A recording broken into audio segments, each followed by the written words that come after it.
This podcast is produced by Northwest Michigan Community Action Agency. The Collective Us, an NMCAA podcast, focuses on inspiring you through stories of those we've helped through our programming or by linking local resources to community members in need. Join us as we learn about the programs offered through NMCAA and how we touch people's lives every day.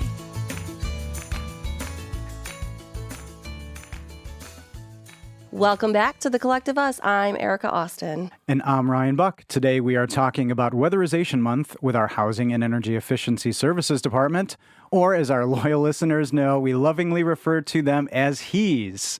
And I get that right occasionally. Yes. So let's introduce our guests. First, we have Tish Stave, Director of Housing and Energy Efficiency Services. Hi. How are you? Great. Thanks for having us today. Our pleasure. And also joining us in the studio is Jeremy Truog, Technical Manager. Thank you both for being here. Thanks for having us. We're diving right in. Weatherization. Good. I'm very excited to get into this particular topic. But Tish, we're starting with you. Can you give us a rundown on the Weatherization Assistance Program in your words? Sure. So we are a federally and state-funded program. Most of our funding comes through the Department of Energy. And I guess in a nutshell, we help low to moderate income families make their homes more energy efficient, comfortable, and safe. And we focus on helping those with high energy burden or usage, meaning they use a lot of energy in their home, they're paying the most in a proportion to their income, elderly, and folks with children in the home. We try to serve them first and, help make sure that they are paying less on their bills and they're safer and more comfortable in their homes. Awesome. There's a lot to take from that. And as always, there's so many facets. Pay less on the bills, though, that sticks out. Yes, right? A little. Relatable. For sure, or a lot, yeah. Right? You answered that perfectly because my next question was basically stating exactly what you'd said and asking Jeremy, what are some of the services that the Weatherization program offers to help do those things? Well, it just has to do with, we only have one process with weatherization, where once the clients get through their intake, we have an energy auditor go out, which is a certified, trained, does all the hoops and bells and whistles. But they go out there and they assess the home, and it's anywhere from 2 to 4 hours, depending on the size of the house. And they'll look at everything from structural issues to insulation levels to smoke and fire alarms, carbon monoxide alarms, just about any kind of issue with a house. We try to find it before we start work because sometimes we have to correct those issues first. Mm-hmm. Sometimes we can correct them with weatherization. But I don't know if we have an array of services. It's just one service, and it just depends on the house and what it needs. This is another consistency. So I noted there's intake before an assessment. Mm-hmm. Yes. So can you elaborate on that a little bit? Because it feels very personalized. It feels like it's not one solution fits all. Oh, yeah, absolutely. That is one of the biggest tenets of this program. Yeah. So before this home visit that can take several hours, what is the intake process like? The intake is mostly about client eligibility, making sure that the house is eligible, meaning that they're income eligible. They either own the home, they're owner occupied, or if it is a rental, we get permission from the landlord. There's a lot of, since it is a government funded program, there is a lot of paperwork that has to be signed to make sure that the household is eligible. And then they're on a waiting list, which by nature of the federal policy prioritizes people in those groups that I mentioned before, elderly, disabled, children in the household, or the energy usage. And then they get scheduled for an energy audit, which actually looks at the physical home, not the household members. That's amazing. Where can our listeners find out more about how to apply and to find out if they're eligible? Because we want to keep that focus clear often. So where can listeners find out more about that? We have a page on our website that goes through the income guidelines, and there is a downloadable pre-application that they can fill out, and then they'll be contacted by one of our intake specialists. Or they can just, a lot of people that we serve are seniors who do not prefer to use the computer, so they can always just call us. We have really wonderful staff that will walk them through every step of the application process. So how long is it, maybe there's not a typical time, that they're waiting from the intake process until the audit?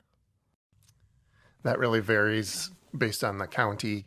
Okay. And, we have some counties like Leland where we don't get a lot of clients, and they can get served just about right away. But then we have counties like Roscommon, and the waiting list and the need is a lot longer. Okay. So it takes us a while to get to them because we can only do so many jobs a year, and we split them up between the counties based on population. So there are nuances with working in different counties at times? Yeah, Yep. definitely. You can see a lot of different conditions. And not just difference in how many opportunities and waiting lists, right? Right. There can be other factors. Yes, I'm not trying to pick on Roscommon County, but Sure. the housing stock is pretty similar. It's all originally one-room cabins that have been added on, and so they'll have a heat source here and a heat source here and a heat source here. And so we try to figure out how to make all this work together as one house instead of three So if different- somebody doesn't know why that's a problem. Because I haven't been here long enough to be like, oh, what's wrong with that? Well, typically what they will do in these, they have a word for them. I don't know what kind of cabins they are, but they'll use an unvented space heater, like a heat and glow heater on the side. Sure. An unvented space heater means that it's anything, all the combustion byproducts are going into your living space. So, which includes a lot of water vapor. So you'll get a lot of water issues and possibly carbon monoxide, stuff like that. And that's Right. just not stuff you want in your Right. living space. Thank you. Yes. I didn't want to just let that. I'm okay asking. And they're not very efficient either. Like these things are pretty inefficient when we can get a really nice high efficiency furnace instead of 3. I've been to houses that whole walls are covered with soot. Right. You can tell that it's just an unhealthy situation Sure. overall. And that's kind of right in the description you mentioned before, is making the home healthy and comfortable and safe. Yeah, And that indoor air seems- quality is a big thing that we look at too. Yeah. On top of the energy efficiency. Yeah. So once a client is eligible, they went through the pre-screen application, their intake, they've had the home energy audit. What's the next step after that? Well, the auditors get me all the information. They give me all their notes, their pictures, all the little forms that we have. I'll look through it just to double check. Sometimes fresh eyes will see something that's missed. And then we have a job talk about it, where we have a couple of job talks scheduled every week where we go talk about each individual job and can we go forward with this as it is? What do we need to do? And then once the job is approved during that process, it starts off with me getting the mechanical contractor out there to do the work specified in the audit. And then once the mechanical work is done, then they get what's called the shell crew comes and they do everything else. So and it seems really fast, but sometimes it's not. Mechanicals get done really fast. And then there's a wait because we have a lack of shell crews at the moment. So Okay. So are you subject to similar pressures of other staffing challenges? I mean, because you have to deal with multiple entities. When you said organizing contractors, hopefully it's implied that people will be patient, but maybe not. So what's the key to, or at least your key to successfully managing all those different variables? just communication with the people. That's really what's important. They really want to know where they are in the program, when they can expect to be finished. A lot of times they will call Emily and say, what's my update? And so Yeah. And so yes, the staffing issues for sure, because we're dealing with contractors who also have staff and they're dealing with the same issues that every other business in this country right now seems to be dealing with, is a lack Right. of staff. But layer on top of that, which is something that makes this program so effective, is that we do have a lot of specialized training that staff of the contractors have to go through to make sure they understand the building science that goes behind weatherization and why we do what we do and how to make things as efficient and do things properly. There are standards that the DOE has for us to uphold. So that's an added pressure that you have to make sure you have the trained staff in place, that they are getting all the certificates that they need to be able to do the work. This But is that- added training that you have or is required that you for standards for health. And is that something that you're obligated to do, or is that kind of an elevated standard? Yes, obligated. So any weatherization entity that runs this grant program, there are qualifications Right, that the based on people the grant. working in the homes Yeah, have to wow. have. And there is a statewide training entity that we are lucky enough, not every state has one, but there is a weatherization statewide training entity that offers those. So there's a benefit to this because you know you're getting the highest level of trained, educated staff doing something that, I mean, is super critical. When you said entering and soot on the wall, like I had a palpable, like I felt what that was like. And you could get used to so much, but that's not, what you want to have. Yeah. You said you're in need of contractors. Mm-hmm. Where would a contractor go if they're interested in helping out with NMCAA? Call Jeremy or I, and we can talk with them and let them know. We've been having sit-down meetings with the contractors because we want them to know right from the get-go, this is what you're getting into. These are the requirements, because it is so specific. And it does take a lot for the contractor.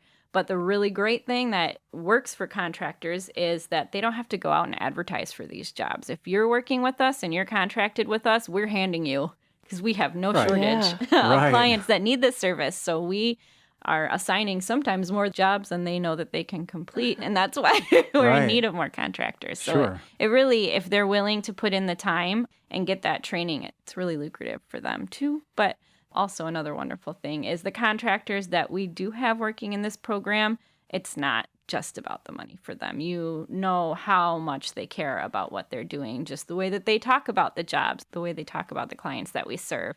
And that's really apparent with everyone that we work with. So I think that's a continuing theme throughout NMCAA. And it is. We talked about it earlier with another episode we recorded. And I think the people that were working with contractors and volunteers and all those people that are helping out within NMCAA that are not just employees have it in their heart. And I think that's a really cool thing. And knowing that you get this added level of training and skill set is another bonus. Really, for something, again, really important.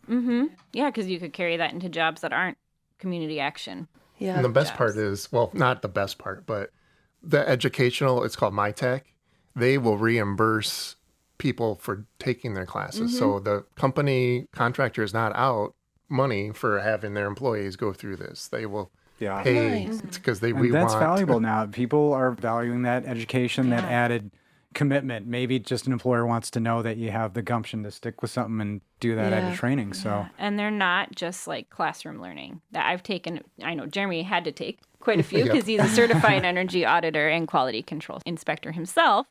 But I also took for example, mobile home training class last year, and it was a mobile home weatherization course. And we were literally under the mobile homes doing some of the air sealing in the class. So it's really hands-on learning, and that's great. Really cool. Yeah.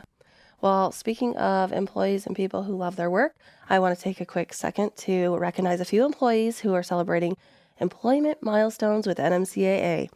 First is Jillian Smithengel. I hope I got that right, Smithengel. Hopefully I didn't butcher your name. Wendy Ernst and Nicole Gonzalez. They're all celebrating 5 years this year. And Rhiannon Bodie and Deborah Blair are both celebrating 15 years of employment. Congratulations to all of them, and thank you for all you do. That's wonderful. I love that. I know. I look forward to that. Time. I do. And maybe I don't mean for it to lose all meaning, but it is very profound that there is so much tenure. Yes.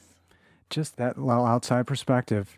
Jeremy, speaking of perspective, your job title is technical manager. Yeah. Now, I feel like you should have many more things outside of that, and your business card should be several miles long. Right. But if there is a standard day for you, can you kind of walk us through what a typical day looks like?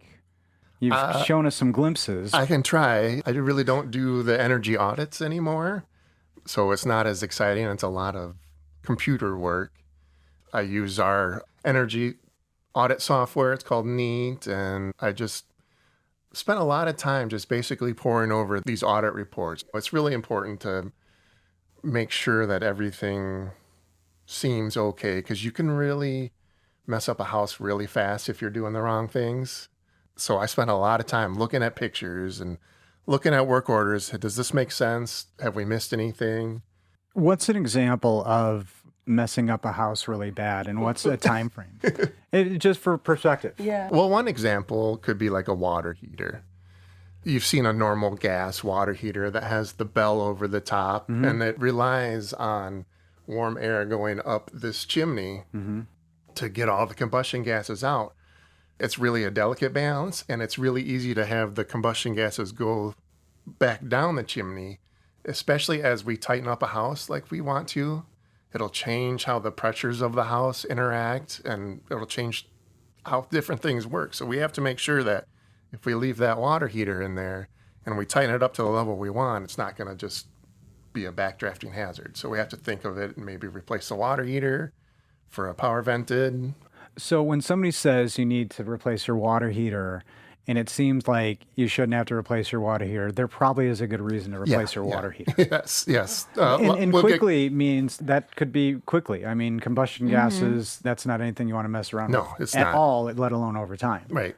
And that's just one of the possibilities. We don't do things, but things can be done that increase the moisture in a house. So when you tighten up a house, it's going to increase the moisture level in the house unless you do something about that. Right. And then we do what's called ASHRAE ventilation. It's the American Society of Heating Engineers or something, but they have specific guidelines for rates of ventilation that will mitigate the moisture buildup and provide fresh air for our clients. Right. So.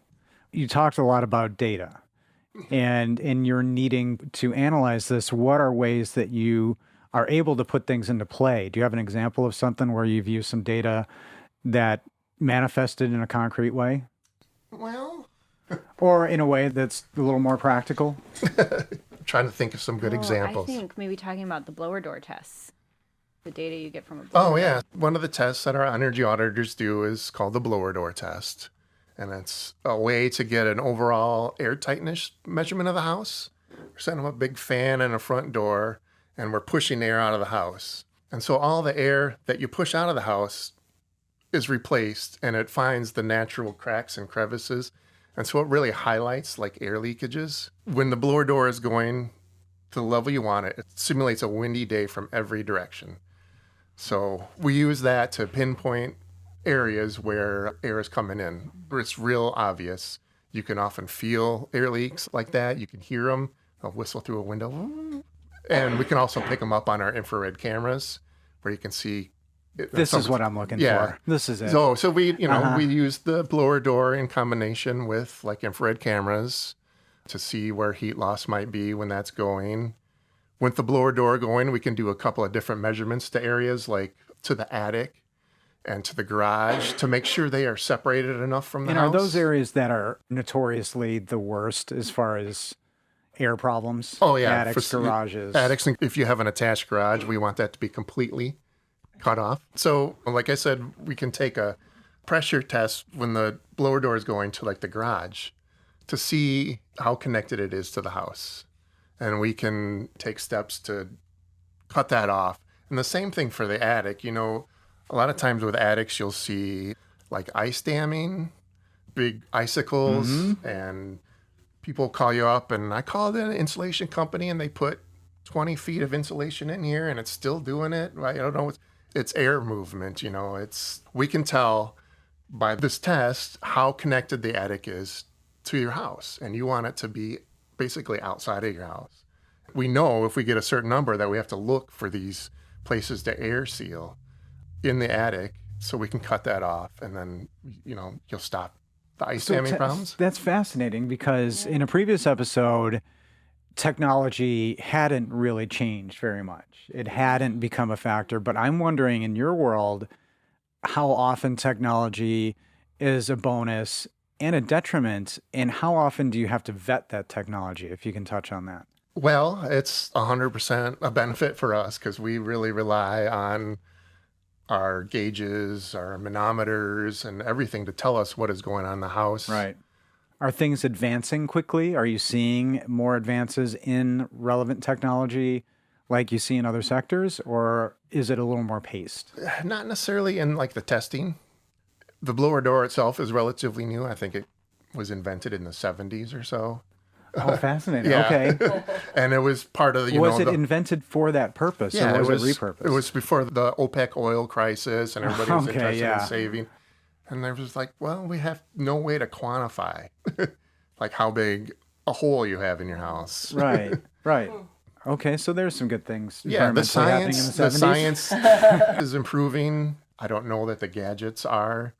I think they're completely adequate for what we do. Yeah. It's just the more we know about how houses act as a system, the more we have to think about Exactly. the whole picture. Right. Yeah, I've been with the agency for 13 years, but came to Weatherization from a completely different, I think you guys spoke a couple episodes ago with the financial management services. That's yes, where I yes. was. So totally Yep. different than any building science or weatherization. So I have been an outsider coming in, learning about this, and we have a lot of conferences. There is a lot of education nationwide around this work. And just listening to the evolution of weatherization has been so interesting to me. You have a lot of people, like at our agency, that have longevity in this field because they're just so dedicated. And they talk about how when weatherization started in the 70s, it was just people going in with caulk guns and just finding cracks in the house and just filling them in. Practical. And, Yeah. to where we've come today, and really all that diagnostic testing has really changed. Yeah, and it's What we not do. a lot of years because No, not really. you've seen other things advance leaps and bounds in that time. That's a conversation for a different podcast. But there's still advances. Technology is an asset in this regard. Are there any leaps and bounds that have happened recently or maybe ahead? Is there something that you're seeing in these educational conferences that you can look forward to that's something to help or not really?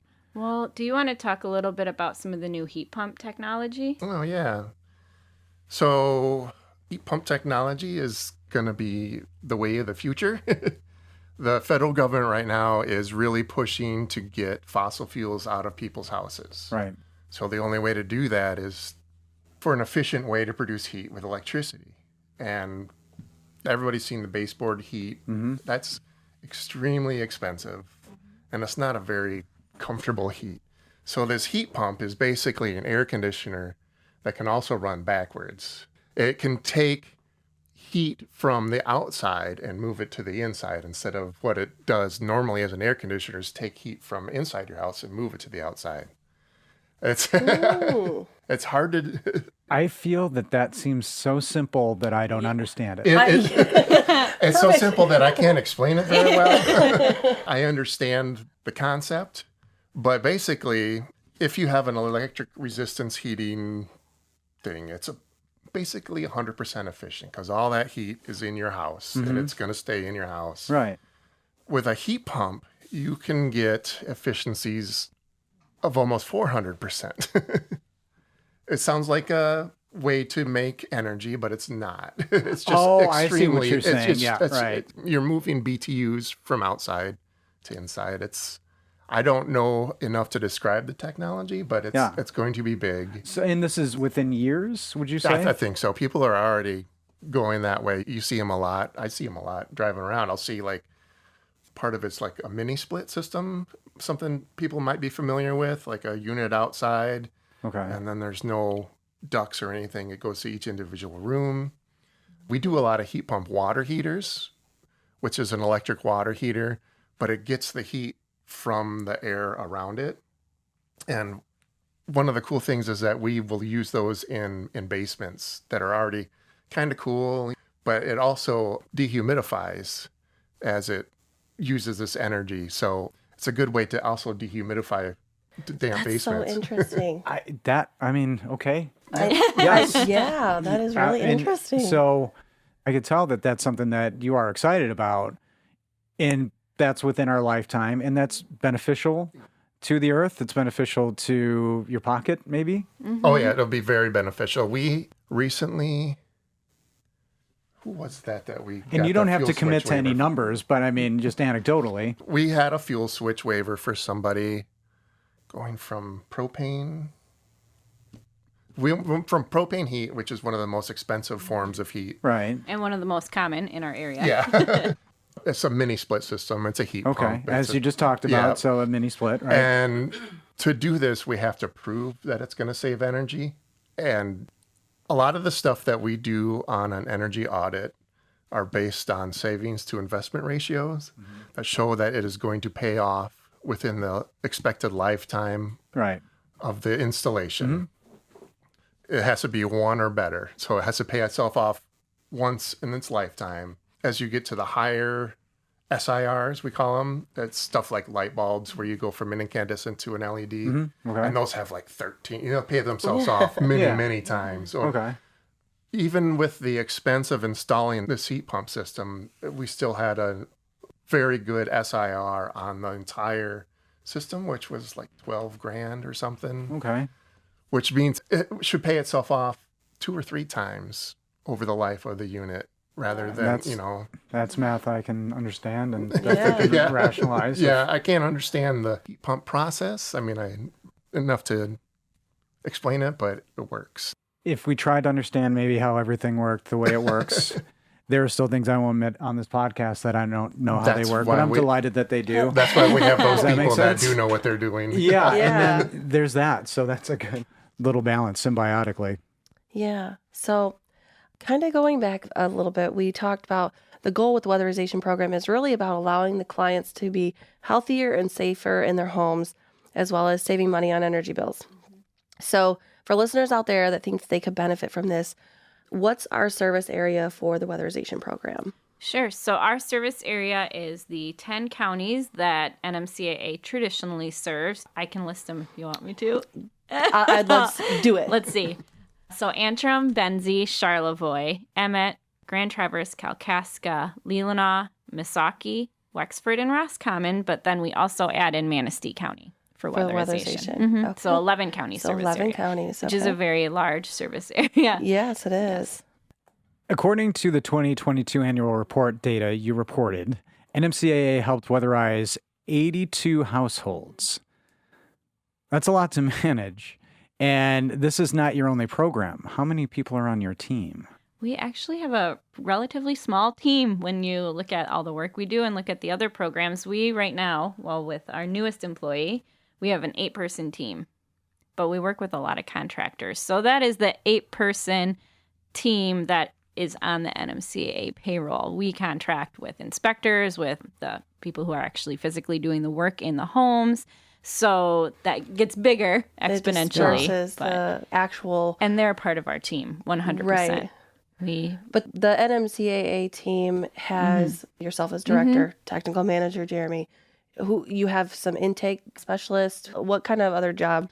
Yeah, so we have a financial and grant manager. So she helps with the finances, making sure that grant reports are done, that we're spending things correctly, that we're compliant with all the federal and state guidelines. Because as you can imagine, when you are spending this kind of money on behalf of the government, there is a lot that we have to do to make sure, which is good. We want to be good stewards of this money.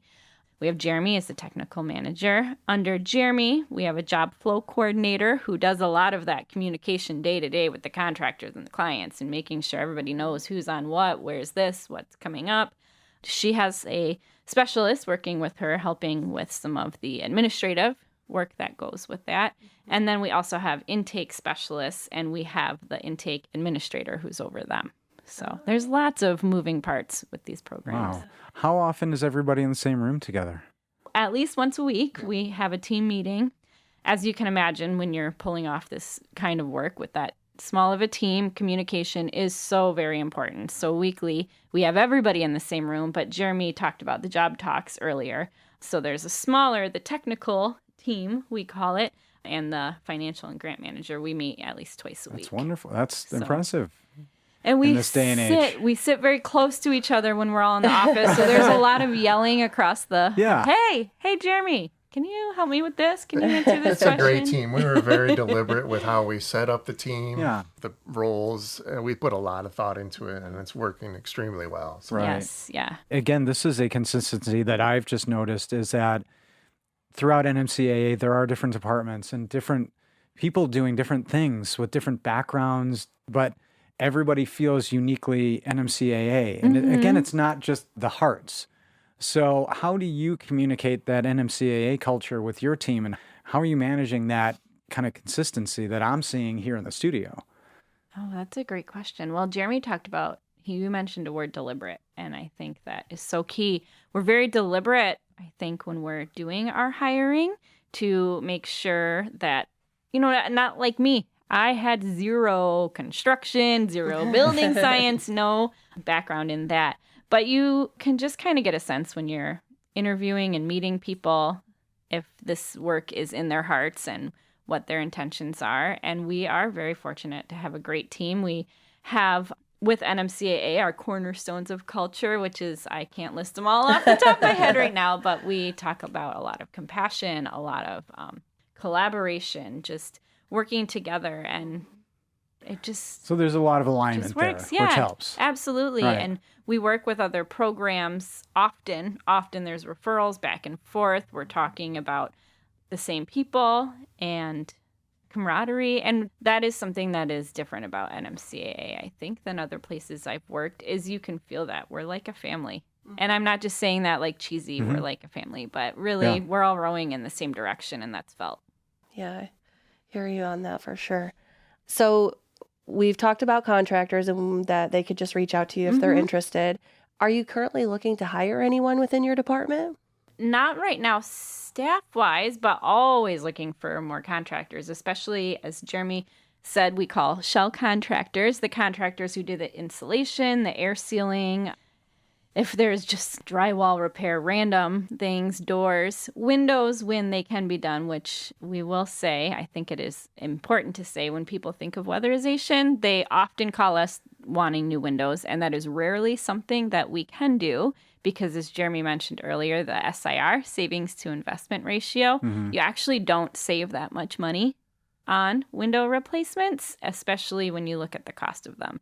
So that's something to throw out there too. People think about windows when they think of weatherization, and very small percentage of the homes that we weatherize, we actually replace windows to be in. pretty much falling out or gone. For it Otherwise, to make sense. we replace panes of glass. But even the most advanced windows today are not much better than a old single pane window, and they're 9 times as expensive. So This is a valuable show, I think, right? Anybody can listen to it, right? Yeah. Yeah. Look at our That's Facebook for post me. of last week Yeah. about what to do about windows that you think have leaks. There's probably not leaky window. It's probably your perception of heat transfer. that Right. Yeah. does Well, that. this is an area that has a unique landscape of people living in it, right? That all could use different kind of services. And do you see any kind of consistency or any kind of seasonality in your business and guest needs so you can prepare? Because I sense that there's some planners here and there's some really strategic thinking, but how often can you prepare for what's next in your roles? Oh, goodness. That's a good question. I don't know if you can. I mean, just each house and each situation is going to be so different based on the house and the clients and everything else. You got to go in with an open mind and Be ready for anything? Yeah, you have to be so solution oriented. You have to really be able to think on your feet quickly, because we'll do those energy audits. We have contracted energy auditors that go out and do those audits. And then we have our contractors go into the home and they're going to see something different, or maybe they are in the middle of doing work and something else pops up. So they call Jeremy and, hey, we're at this house and this is going on. We just got in the crawl space and there's a plumbing leak. And we're not going to install insulation when there's leaking water because that'll just ruin what we're doing. What can you do? We need a plumber out here. There's that kind of just thinking on your feet work. So going back to the original question about the contractors, we're really, I would say, looking for, well, they have to have a residential builder's license is like number one, but are you a contractor who's looking to really find some fulfilling work? Do you want to expand your skill set? Do you want to go to different homes every day and do completely different things? There's some continuity, obviously, like insulation and air sealing we do in almost every home, but a lot of it's a puzzle and problem solving. And so we need people who are willing. I was a roofer do coming that. up, and you said ice damming, and that resonated with me. Sometimes we'd take care of that from the outside and, use heat tapes back in the day. But like you said, it's meaningful work, and it is helping. And are you seeing a younger group of contractors coming in? Because doing good and giving, I'm finding, is maybe finding its way to younger people more. Is that an area that you target with outreach or any education or anything like that? Or is that, a possibility? I think our contractors do. yeah, our contractors do. We're very blessed with our current shell contractor is Clark Construction, and their foreman, John Sullivan. Yeah, Is, shout out to John. John is pretty incredible because John is a highly trained carpenter and they're a union, so he could be making really good money, but he is spearpointed this, and he does hire very young kids. Not 13, but people right out of high legally school. allowed to work. Yeah, legally, but right. And the way that they're set up is that they will spend a couple years in weatherization learning, and when they're ready, they can move to the bigger company and be a union carpenter. that's cool. Absolutely. It's really and I think even if you move to a more populated city, doing good, having some charity on your resume maybe makes you stand out from anybody else, especially with an organization like NMCAA. If your hiring manager had a child who went through Head Start or has somebody in their family with Meals on Wheels. Yeah. Heck, everybody's human. Well, and also for those young folk getting into this, those young folk, listen to me, the young people getting into that field, all of the education that we are able to provide through the program, through the statewide training center, if you were then going on to try and work, with a different firm or whatnot, having that building science that is not inherently always in construction is such a leg up if you're really understanding the house as a system. Why are we doing what we're doing? Well, how does this affect this part of the house? That's not something that you just learn swinging a hammer on a crew. So it's super important. Tish, you started at NMCAA straight out of college. You talked about moving from financial management services to housing and energy efficiency services. Admittedly, you have no skill in that. You probably shouldn't have been hired. It was an error on their part, but somehow you faked it till you made it. Yep. But what is it about this department and this work that does keep you going every day? Because I'm sure it's not all wine and roses. Yeah. And you have to deal with things that others don't. So yeah, there's a lot of fires to put out. There's a lot of moving parts. But I think that really it's so cool to see every program at NMCAA affects people's lives and changes people's lives and helps them improve and move forward. That is what we're all about. Seeing that physical improvement, there's something to be said about that, visiting these homes and seeing the before and after, listening to the stories of the people that we've served. Every year, a sampling of our homes has to be visited by a state inspector to go through a lot of the diagnostic tests that we do in the energy audit and the post-inspection in the homes and make sure we're doing things correctly. And they'll do like full tests as well? Oh, yeah. Yep. Wow. And to match the results. There's a lot of quality control inspection in as this you program, said, right, which there right. should be. Yeah, there should be. There absolutely should be. We're physically dealing with people's homes. But being able to meet the people that we've assisted, one always stands out to me. There was this woman, and this was one of the first homes that I actually got to visit that we weatherized, and it was a mobile home. And while they were setting up some of the blower door and different diagnostic testing, I was just chatting with her, and I just have this picture in my head. She was sitting on her couch, petting her cute little puppy, watching TV, and she looked at me and said, "Tish, I've lived in this home for over a decade, and we had weatherized her home that former year, the year before, and she said, this is the first winter I've been able to sit in this room. It was so cold before. I just spent the whole winter in my bedroom." And it was like, wow. How psychologically difficult must that be? Right? Just the feeling of being confined. Yeah. At any age. So we're just physically improving people's homes, but yes, mentally, that improvement. And working with such an amazing communicative team, working with the contractors who really do care so much about the people that we're serving. And then I'm not going to lie, I'm a little bit of a nerd, and there's a lot of math that goes into this program, and it's all problem solving, and that really gets me going. So too. you're using some math that you may or may not have complained about as a young person in your life at a job you get paid to do. And change people's lives. And change people's lives. Why would I do anything else? Take from that what you wish. Young people out there. I know, it's wonderful. Oh my so I fell into it just by the journey of where I've been. If I can sum that up, there's a lot about the job that keeps you going every day. Absolutely. So there's a woman on a couch petting a dog. That's a visual for you. But there's also little wins each day.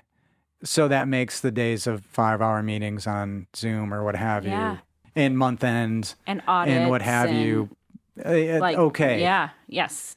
Yeah. That's incredible. I can't imagine doing anything else, honestly. It's the team really helps And the too. team. We're very blessed. Not everybody always gets along, but we're always have each other's back, and we're always going for the same outcome eventually. So Yep. Yeah. It's got to feel good. It does. great. Yeah. Yep. Did we get the same kind of happy vibe from the financial? We'll have to go back and listen to that. They're wonderful too. I loved working with them. The camaraderie and teamwork, it just keeps leveling up every time we talk to groups of people. It's amazing. Yeah. So I think it might be time. Oh, for the hard hitter? The hard, Yeah. the one hard-hitting question. Give it to boy. us. All right. I want both of you to answer. If you had one wish for our weatherization program, what would it be and why? Oh, It's I know what pretty mine easy is. for me. It might be the same. We deal with this thing called the average cost per unit Yep. weatherized. And it's this kind of arbitrary thing that says all your jobs should average out to be about this. They have not really updated it or It's changed it. ridiculously And it's low. very, very hard to get something to fit in that range. And so some of these bigger projects, some of the houses that need a lot of work that we could do, it would just blow that average cost per unit out of the water. And so we simply can't do it because we can't. And it seems like that would be Yeah. specifically the people we should try to help. Yeah, that's exactly, Jeremy, I was right. That was what I was thinking of too, is the homes that need it the most, we sometimes have to walk away from and cannot serve. And there have been some homes that we've gone into, like I can especially think of some mobile homes that we've looked at. We're looking at the pictures from the audit and it's just heartbreaking. And you're like, we can't help these people because it would cost way, and then explaining that to somebody is so difficult. We can't help you because you need so much help. I'm going to one-up that, sorry. That's okay. Because the ACPU, the average we can't cost help per you unit. Yeah, because you need so much help. That's I wish that's to ponder. that when we're in those situations, especially with like the mobile homes, there was some way that we could have a replacement housing that like, okay, your home, we can't serve you in weatherization. Here's this program where maybe not a brand new, expensive mobile home, but maybe we could get you into a better home. Yeah. And bring it, because it's a mobile home. You could move that out, put one there. If we could do something like that, because that is heartbreaking, telling somebody we can't help you because you need so much help. Is there another community program or resource that you can refer them to at that point? We do. We try. Like Habitat for Humanity is one that we would probably refer someone in that situation to. But yeah, and we So it's at that point. Yeah, it's at that point. If it's something that we look at it and we'd have to spend $30,000 to make it livable. We can't do that because our average cost per unit as designated by the federal policy is $8,000. So there's a lot of, and that's a number that hasn't been lifted up, commensurately with the market. It went up little like bit. $20. Yeah. Not very much. Yeah. $20? I think something like that. It's like not So am helpful I amount. right, Erica, in saying this is another reasonable wish? It feels like, or is this a tough wish? Because some It's a wishes tough have wish. been a little fanciful, some very practical. Because so I this don't know. would take an act of Congress. So literally an act of Congress. So an act of Congress. Yes. So this is a big wish. And it's been at Congress for many years. Okay. We thought maybe with the... It was supposed to get tagged onto another bill. Yeah, at some recently point. we thought maybe they would do away with it or increase it to something worthwhile. But Tish gets to do a lot of her creativity because different funding sources can take care of things. Sure. We'll do small jobs that, maybe $4,000 or $5,000 into offset. So there is ways. Yeah. But Right. the big jobs are the ones that hurt the worst, that you're just like, man. And you got to kind of like, I don't know, me, I feel like I would like take that home with me and think about it for like weeks, Yeah. if not longer. Yeah. Like, man, I And wish it's I could clear help that you them. both do. Yeah. Yeah. We've had some pretty tough, and it's always the hardest when there's like kids living in the house too. Right. And it's not a healthy, safe environment that we just can't do anything about. It's hard. Well, awareness is key. So thank you for sharing that here. So if you had people who are sitting there listening to this podcast and they're like, hey, I want to help these people. I want to donate money towards this job that you couldn't do before. Is that a possibility? Can they donate and Absolutely. and where Yes. should they go to do that? Well, there's a donate button on our website, and you can designate that it's for home repair or weatherization. So that would be a great place. Also, just call our front desk and talk to one of our receptionists. Let them know that you want to donate to our agency. They will give you the address, write a check, put us in the memo, weatherization or HEAS in the memo, and that will get to our program. And that discretionary funding is super helpful too, because there are some things that because of the policy we can't do. So that gives us a little leeway. I know we've had people who we were assisting and they needed a new propane tank set or something, and we can use some of that discretionary funding to do things that the program can't do also. So we're very creative. Those job talks we have, there's a lot of ideas bouncing around, and we can put, yes, funding to good use. Yeah. So donate. Donate, please. Yes, always. And it's wonderful that you do have that care for your guests and your clients to do what you can for them by whatever means are necessary. So yes, we try everything we can to not have to walk away from our home. Yeah. Tish and Jeremy, thank you so much for taking the time to be here today, sharing the stories of what you're doing, and for all that you do for all those in the community. And thank you for sharing that wish. Yes, thank you Average for having cost us. per unit awareness. Yep. And before we go, please take a moment to like, subscribe, follow, or share this podcast with a friend, or leave us a comment or review. It all helps continue to spread the word about the good work NMCAA does in our community. And don't forget, we'd like to share your community stories regarding NMCAA. If you have a story you'd like to share about how NMCAA has impacted your life, send us an email at collectiveuspodcast@nmcaa.net.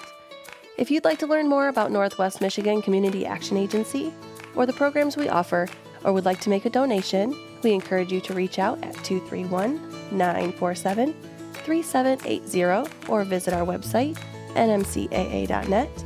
And to our listeners today, we encourage you to continue to strive each day to do something to help yourself or your neighbors.